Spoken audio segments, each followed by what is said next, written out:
welcome back to another episode, and probably the final episode of Outcasts to Icons with Sassuolo. If you've enjoyed the save, drop a like on the video. That would be tremendous. So, I said we were going to do the Club World Cup because I thought it would be a bit of fun, and I really do think that's going to be the case. A sort of good send-off for the lads. Now, I was going to break it down into multiple episodes given progression potential, but I actually feel like just doing a big bumper episode today might well be the answer to all of our prayers. So expect this to be a long one. Maybe want to pause here and grab yourself a drink, maybe some biscuits. Biscuits are very good for this type of thing, and let's get into stuff. So obviously, the cat's out the bag. The draw's happened. Now, there isn't actually even a draw, per se, so I can't show us, like, the groups being drawn, because it just gives you your group, sadly. But, thank goodness for this, we did at least get a group that isn't just full of European sides. We got Club America and Flamengo of Brazil and Mexico, respectively. Obviously, the reverse order of that, but still. So we do at least get to play against teams outside of Europe. Now, we got the second set of fixtures, too, which seems to got a little break. Problem being, of course, that technically we were on holiday, and by the time the draw happened, we didn't know when the game was going to be. So we ended up with a whole rest week, like, nailed in, and I couldn't change it. So that's really annoying, but it is what it is. So Club America beat Flamengo 3-2 in their first game. We now get to play both of them for a chance to get into the other rounds of the tournament. I'll just show you who else is in it. Best to show you on the teams page. I'll move my camera over to the right-hand side so you can see. So there's Palmeiras, Southampton. Imagine if we drew Southampton in the knockouts or something. Dortmund, Club America, Atletico, Real, Boca Juniors, Corinthians, the standard teams, Dinamo Tbilisi. I was a bit shocked as well. So it turns out that the reason Dinamo Tbilisi are in it is because they're actually the hosts of the tournament, as you can see. Now, they're already out because they were beaten on penalties by Auckland City. So Auckland City actually made the group stages of the Club World Cup. So big up Auckland. Al Nasser in there as well. Ali, ES Tunis. Be nice to play an African side just to sort of link my two saves together. Kawasaki Frontal in there. We had Casablanca. Toronto FC. River Plate, Athletic Mineiro, Flamengo, of course. Deportivo Guadalajara. And, of course, Ittihad of Saudi Arabia in there too. And Bayern. But who cares about Bayern, eh? This is boring, Bayern. Go away. So yeah, we're going to have a bloody lovely time doing that. I'm hoping the guys can come out, smack some goals against some teams. It's going to be mad fun. Slight downside. Everybody's favourite, Dinko Pavlich, is injured, and he's probably going to miss the entire tournament, meaning that Przemysław Niewiadomski is going to get a lot more time to play against some mad teams. I don't know, I love Club World Cup because I don't often get to do it, particularly on YouTube saves. I think the only time I've ever done a Club World Cup on a YouTube save was Polonia Warsaw, and I actually can't remember what happened, because every time someone reminds me, I forget again. Also, time to thank new patrons as well. Rex, Earhart, and Alex, thank you so much for your new patronage to the channel. That's incredibly generous of you, and everybody else over there that supported the series and just the stuff that I do. So thank you so much. That's really awesome.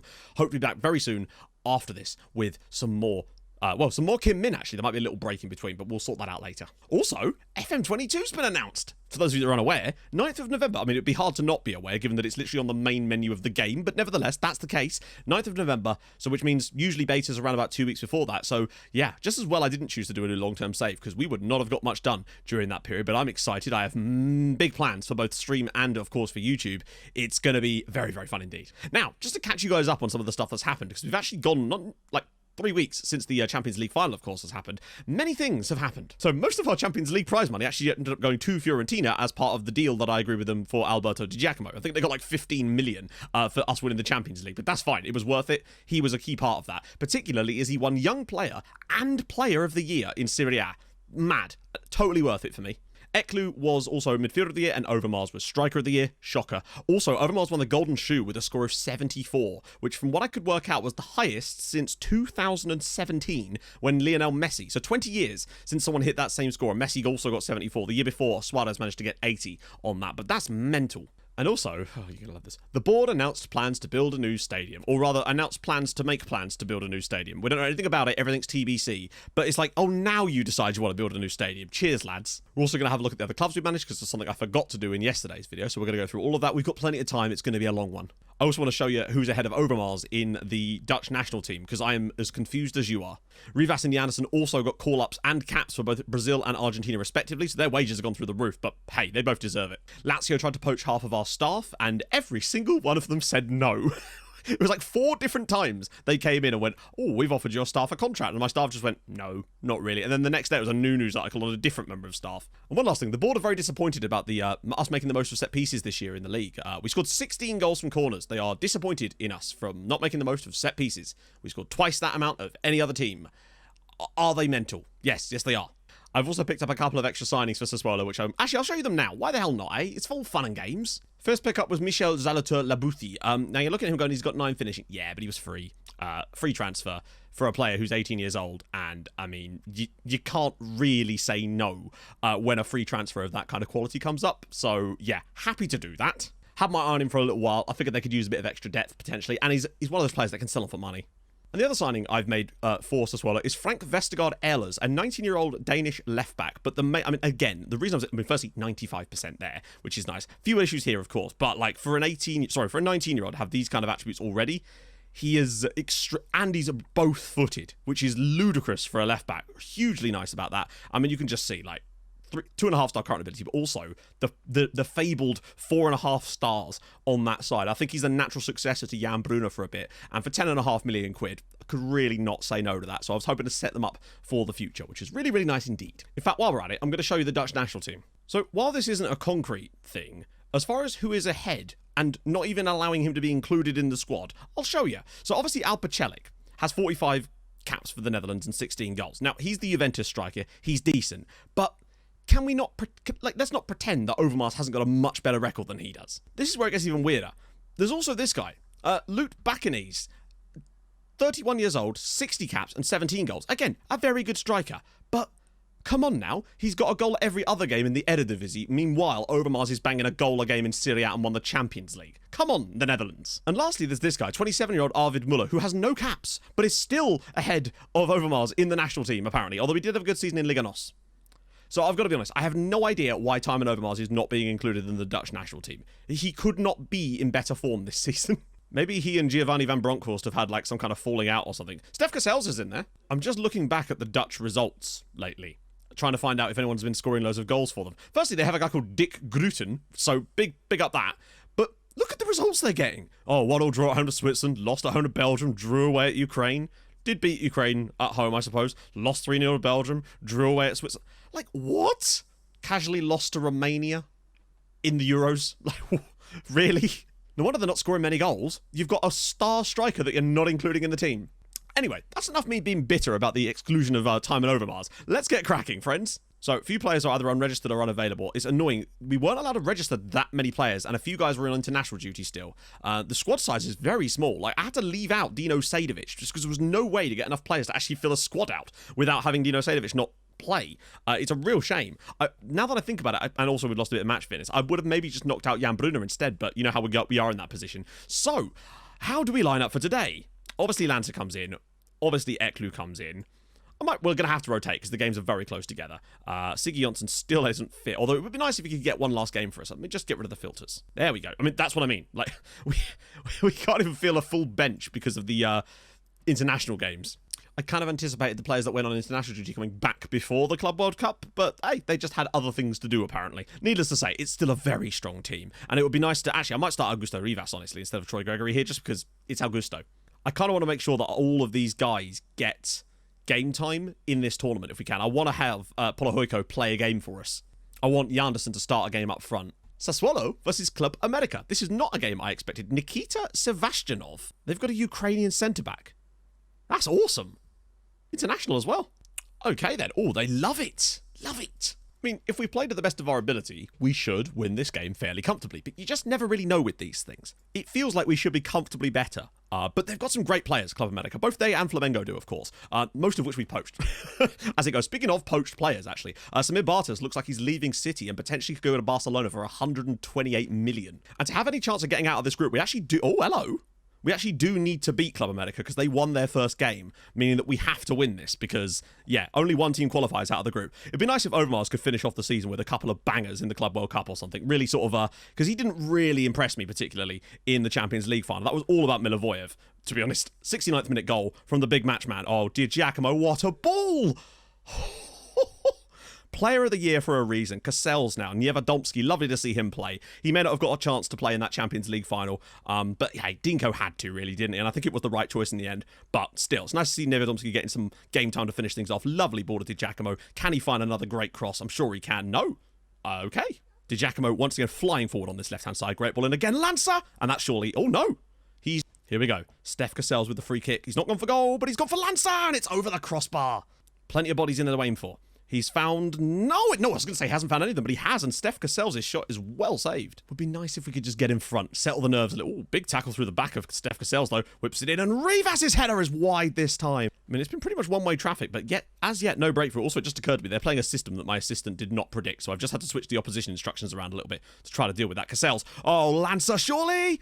Nope, saved again by Alvarez. I mean, they've had no shots, but we need to do more. We must win this game, because if we draw this, I'm pretty certain curtains already.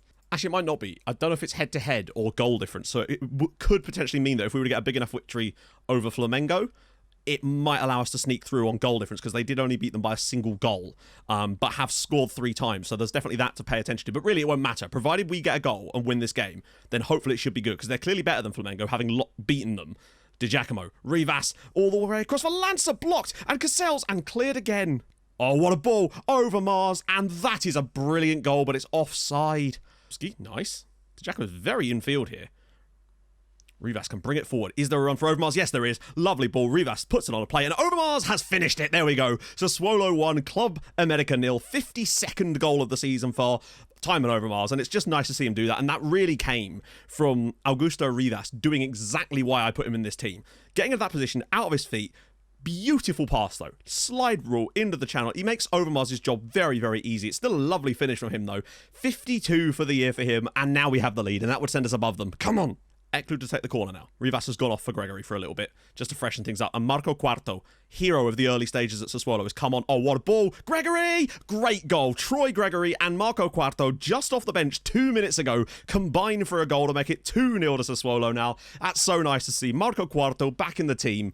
He was easily one of the favourites of this save during the early stages at Sassuolo, and it's nice to see him just playing in the black and green for a little bit. It's a gorgeous ball in, and Troy Gregory, rising highest, good header past the goalkeeper, and that should wrap it up now. Nice to see them both score, though. This performance is about as classic Sass as something can be. Just slowly but surely pass our way through a team, not let them have a shot. Classic Sass. Di Giacomo again, he's had a brilliant game. What a ball. Oh, go on.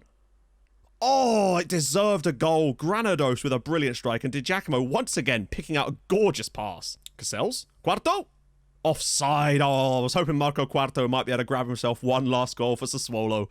Lovely ball from Yevadomski. Oh, if he was to score or something. Oh, out for Di Giacomo again. Can he put another one in? Yes, he can. And Overmars' header is over the bars this time. Clipped long. Cut out by Yevadomski, who's had a good game too. Granados. Out for, of course, Di Giacomo. Whips it on the side for Gregory. Lovely pick out. Is there a cross on the end of it? It might have to come back to Di Giacomo. It does. Where's he got? Ball in. Quarto! Good save again from the goalkeeper. And that surely is going to do it. There we go. Sassuolo 2, Club America 0. That almost puts us in a very... I mean, look at that. No shots for them at all. We probably could have scored more in this game, actually. But Di Giacomo with just the 8.9 in the end. 11 key passes. All of that was completed crosses. This guy was on fire today. And that puts us in a very strong position as well. Flamengo would need to they would need to beat us 2-0 to have any chance of going above us. So that's excellent news. Back in a sec for that. Okay then. So, Flamengo, Sassuolo, the final game in our group. How are the other groups actually looking? I'm just kind of curious now. So, Atletico Madrid are through comfortably. Dortmund are through. Arsenal technically aren't through, but it would require a miracle for someone to overtake them, really. Corinthians would have to smash Al Ali by a considerable amount, I think, unless it is head-to-head. Let's just quickly check, actually. It is goal difference, so there you go. And Bayern actually lost to Palmeiras, which means there is a chance that Palmeiras, with a big enough victory over Tunis, which stands to reason they'll get, will probably qualify. Real are through. Barcelona technically aren't through yet, but again, it would require Boca to hammer Al Nassr, which seems unlikely. And also, Southampton looking pretty comfortable. Oh, imagine if we drew Southampton. Imagine if we drew Saints in the knockouts of this as well. It's typical, isn't it? Of course he is. Of course he is. Actually, while we're at this junction, I thought I'd just take you through the other managers of the Premier League clubs, just in case anyone was curious about that. I'm sort of treating this as like a mini looking forward. There will be a proper one, which we're going to stream, but that'll be a long time from now after Survival Specialist. There's going to be a bump one. So Spurs manager at the moment is Mike France. I just don't even know. He's a player at Hanover in real life. Then went from Erdingen to Arminia Bielefeld to Mainz to Wolfsburg, then to Spurs. So that's impressive. That's a cool one. I love this sort of stuff. West Brom's manager is Nassal Al-Kayati, who looks like he might play for Den Haag. Is that? Yes. In fact, he was the Den Haag manager as well. That'll please Den Haag fans, I hope, maybe. I don't know. As he went for Groningen and then to West Brom as well. Who else we got? West Ham's manager is Leandro Bacuna. If you'd have given me 1,000 guesses, isn't he from Curaçao? Yes, he is. Okay, cool. So he was Norwich manager. After a long break after playing, then to Villa, And that's kind of cool because he played for Villa and then to West Ham. Karol Buliak is the Wolves manager who actually had just maybe retired at the start of the save. But again, interesting. David Wawruszka is the Arsenal manager. Now, we already looked at him a few years ago when we played them, I think. Jakub Svajc is the Brighton manager, who've done very well in this save, in fairness to them. So he was, he was the reserve assistant at Opava, and what a way to work your way up. Pippo Inzaghi is the Chelsea manager. There you go, it's a recognisable one. Steve Torpey is the Palace manager. There you go, then. And he's been Palace manager for 6 years. What on earth? So he was at Skelmersdale for 9 years as a player here, then was Man City's under-23 coach, then to Derby, and then to Palace. And Palace are decent at the moment. Speaking of Derby, Alex Neil is the manager of Derby County. Wow. He's been all over the shop. Georgios Morantas is the Everton manager, having come through Zamfir loads of time in Greek, Atalanta, Olympiakos, then to Everton. Kieran McKenna is the Fulham manager. He was an under-18s coach. He was a coach at Manchester United for a long, long time, then a Watford manager, and now the Fulham manager. Thomas Thomasberg is the Leeds United manager. Thomas Thomasberg. I'm going to be honest with you, I don't think that's his real name. I think he's in witness protection. That's not, I bet that's even what he looks like. That's just a bloke called Jim. He was manager at Randers, then Horsens, then Midtjylland, and then Leeds. Thomas Thomasberg. Michael O'Neill is Leicester manager, having just done all the English jobs. All of them. Keenan Kochak is, hang on, I remember him. Wasn't he the assistant to someone? Or maybe not. Oh, no, he's the current Hanover manager, then Leipzig, then Spurs, then Liverpool. No Manchester City manager at the moment. Wayne Rooney. Oh, that is actually kind of good. Oh, that's amazing. That's amazing. Wayne Rooney was Everton manager and then Manchester United's manager. That could not be more perfect, could it? And he actually took over as Everton manager in the first season of The Save. Unless he start... No, he doesn't. He can't start at Everton. That's incredible. He was at Everton for 15 years and then took over as United's manager. Eddie Howe is Newcastle manager. That just feels... And he's been Newcastle manager since the second season of The Save.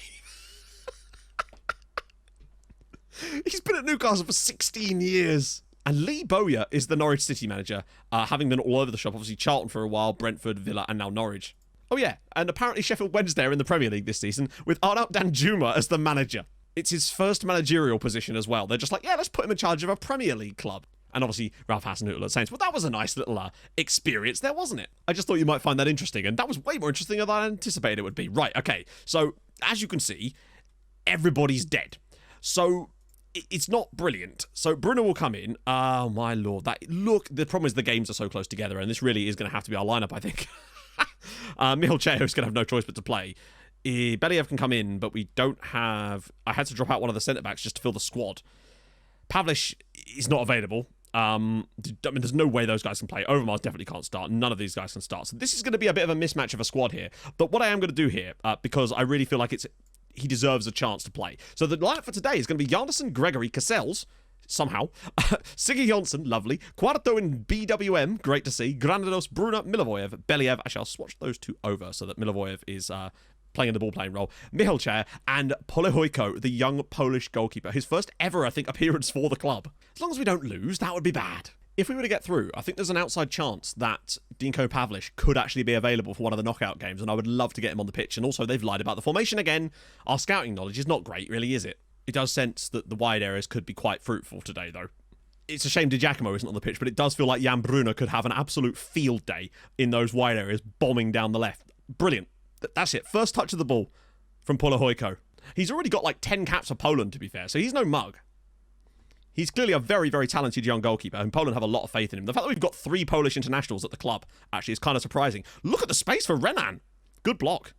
I'm actually going to make a switch to the tactic to play down the wings. I know we normally go through the centre, but it's going to be so congested. Having that extra space out wide is probably going to make a huge difference as they've scored. Dorismar Felipe makes it 1-0 to Flamengo after 5 minutes. Nothing Polehojko could do about that one, and we trail in the Club World Cup second group game. Guys, come on. I realise that this is a heavily rotated side because of the fitness levels, but that is shameful. Milivojev has really let us down there. He has to be winning that, and there's nothing the keeper can do. Wow, we've got a mountain to climb. We have got to come from behind in the Club World Cup. I think we'd still technically be top as things stand, but a second goal would make things very, very dangerous for us. We need the likes of Siggy and Quarto to step up in this game for us. Siggy Jonsson, going through some challenges. He's going through all the challenges. Gregory. Oh, Bruno. Oh, Jan, you know you want to, buddy. Go on, ping one. Oh, good save. But they don't look half bad at the moment. Oh, no. Good save. Polohoiko pulls out a big stop that could have really prevented catastrophe. They're just playing right through us at the moment. Rosa Suarez is in again for them. And it's a good save again from Polohoiko. 10 minutes in. Wow. Bruno. Casells.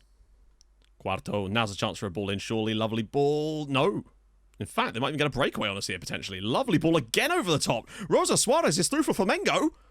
And it's 2-0. It's 2-0 to Flamengo. Kelvin Rosa Suarez makes it 2-0 on 18 minutes. Guys, come on now. Please don't get this. Please don't screw us here. Oh, my goodness. They just haven't really turned up today. It's a great ball from Marcos Enrique, but once again, I mean, honestly, he's not even had to break the offside trap. It's just gone straight over Milivojević's head. He does not seem to have his head in the game today. Ooh, dear.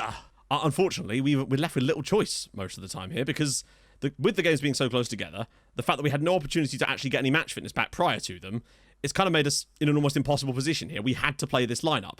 It doesn't help that the system they're playing really does not seem to bode well with the way we're playing. We're going to have a look at that. Gregory. Siggy Jonsson with a really nice ball up the pitch, in fairness. That is a great ball from Siggy. Oh, can he make the run? Oh, nearly. Gregory. Going all the way through and actually just takes the shot at goal instead. It's going to be a corner, I suppose. Well, I mean, half-time, and we just look crap. But there's not a lot we can really do. I think it's just down to fitness, but what can you do? But then again, surely they're suffering from that as well. But I don't know. The main big problem was because we didn't know when the matches were going to be played, I couldn't schedule training for them. And then when the draw actually happened and it told us when the matches were, it was during the week that we'd already got the training locked in for. And the locked in training was rest, basically, because it wasn't in the season, per se.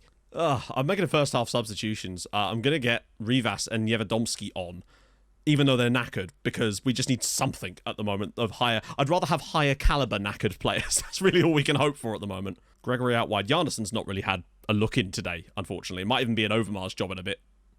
I don't really want to, but we may not have a choice. Rivas.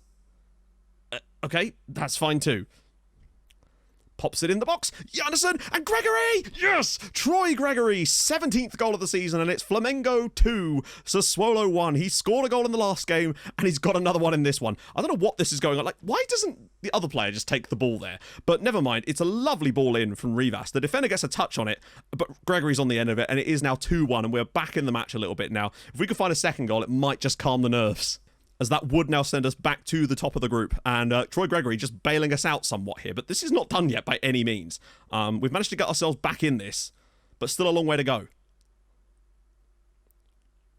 Particularly if they were to immediately go back in front again, and they actually have, directly from the kickoff. Kelvin Rosa Suarez puts Flamengo back in front by 2 goals. Straight from the kickoff, having equalised, or not equalised, but put ourselves back in the winning position, if you like. Oh, God almighty. It's so easy for him as well, particularly as I've just told Milivojević to man-mark him. That was the one change I made. Back for Michal Chea. Can he just loop one back post for Gregory again? That seems to be our only method of scoring at the moment. Rivas. Granados.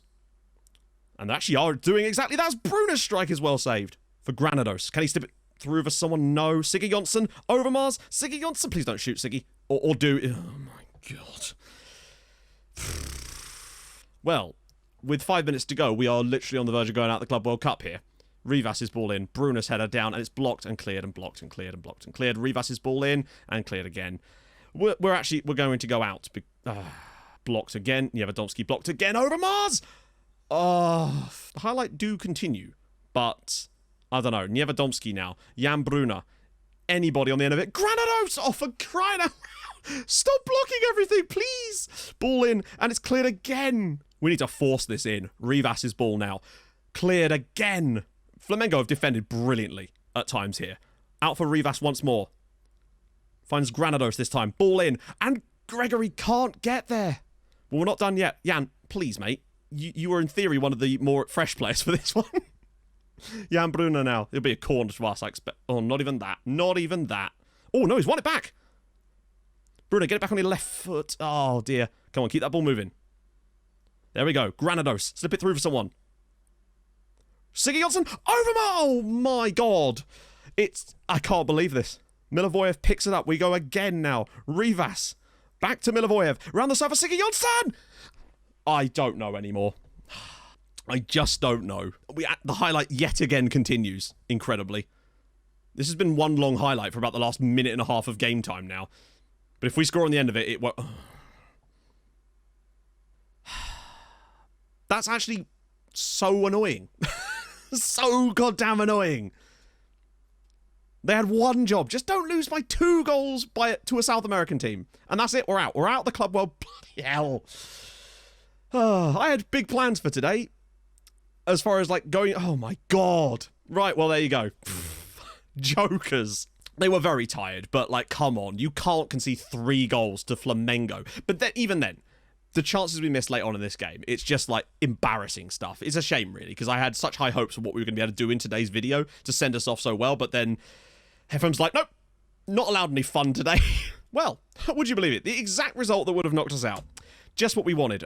So there we go. We're out of the club. I'm so pissed off. I am really genuinely so. I don't think I've been this annoyed at a result in ages. Even when we went out the Champions League. Southampton went 8-2 over Villa Casablanca. I genuinely think I was less annoyed when we went out the Champions League last year. That was not how I envisioned today going, to be honest with you. First game, perfection. Don't even concede a single shot. And then the second game, everything just fell apart.